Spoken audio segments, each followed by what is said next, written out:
الشيطان الرجيم.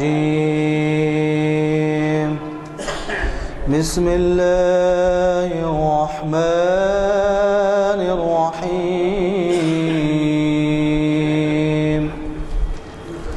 إذا زلزلت الأرض زلزالها وأخرجت الأرض أثقالها